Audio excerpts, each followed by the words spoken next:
I've heard it said before that the relationship or the difference between Germany and Austria is a lot like the United States and Canada. Um, sure, I don't know. I mean, I never really thought much different about Canada. And I mean, I knew people who told all the jokes and stuff, but whatever. Didn't really ever seem important to me or matter much or seem real. So it was just kind of like, yeah, Canada, it's a place. Cool. And, but the way that they do have their little differences, um, Germany, like I said, it's efficient, work hard. There's an order to the system, and it's important that we live by it.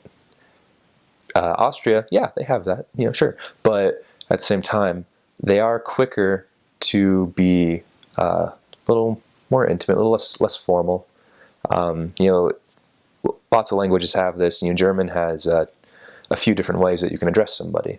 There's the formal way, and there's the informal way. Formal being, like I'm talking to my CEO or a stranger or whatever else, and just going to show that respect. We don't really know each other, but you're important. And the informal way, it's intimate relationships. You're going to talk to your friends, your peers, your family, your wife, your husband, that kind of stuff.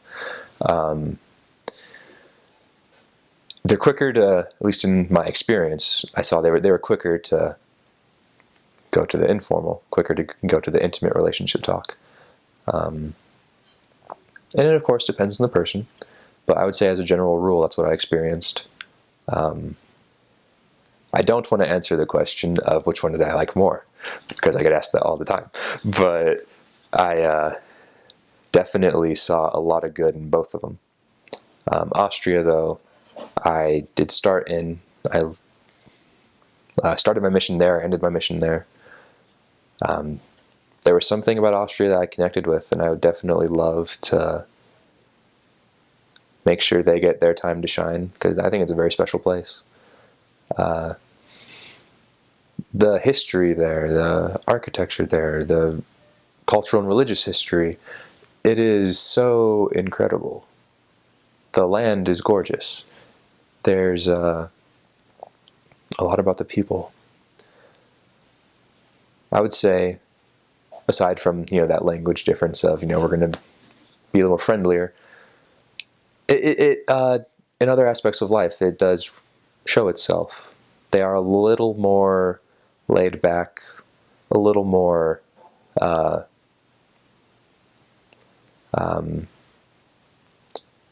not to say casual as if they don't care, but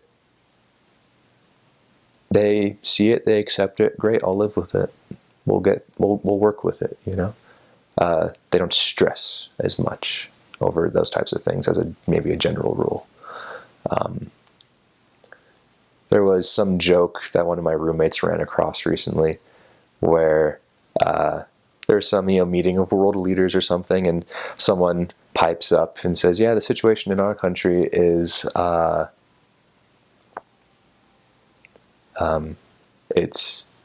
it's serious but not hopeless." And then a guy from Austria stands up and says, "Oh, that's funny, because in our country it's hopeless but not serious." That's kind of maybe a stereotype, but I definitely loved it. It was a good place. The language, it's different. The culture, it's different than Germany. It is its own unique place. It's got its own identity. Don't let any other people tell you otherwise. Can I recommend it anymore? No. I mean, it's just fantastic.